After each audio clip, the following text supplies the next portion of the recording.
This is a KOBK News special report. Pancho Villa leads attacks on the United States. Steve Grading reporting. With the war raging in Europe, conflict comes to the United States with Pancho Villa's incursion in New Mexico. Villa has remained a popular figure in the United States since 1912. He even appeared in movies, and his tactics have been studied by the U.S. Army. He holds great stature as the governor of Chihuahua, which borders Texas and New Mexico, and the money he had printed there is even accepted in El Paso, Texas. However, this has changed very rapidly. Villa felt betrayed by the U.S. government in 1916 after President Woodrow Wilson refused to allow more arms to be sent to aid Villa and his troops and allowed Mexican federal troops to access U.S. railroads. This was done to aid Venustiano Carranza, who was the first chief of the Constitutional Army, to expedite establishment of a stable Mexican government.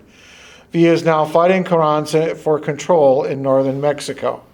On January 11th of this year, Villa's forces attacked a train in Santa Isabel in Chihuahua and killed 17 out of the 18 Americans on the train. 15 of the Americans killed worked for the American Smelting and Refining Company, with the 16th the lone surviving American. Villa admitted ordering the attack, but not killing of the Americans. On March 9th, Villa ordered attack on Columbus, New Mexico to gain more military supplies in Villa's fight against Carranza.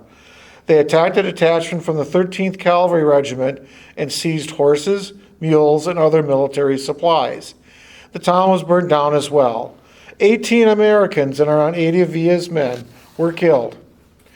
President Wilson responded with a punitive expedition, U.S. Army, which started on March 14th. General Funson is the main U.S. commander there, and General Pershing is leading the expeditionary force of around 6,600 men. This includes the 1st Minnesota Battalion, as well as the 1st, 2nd, and 3rd Minnesota Infantry.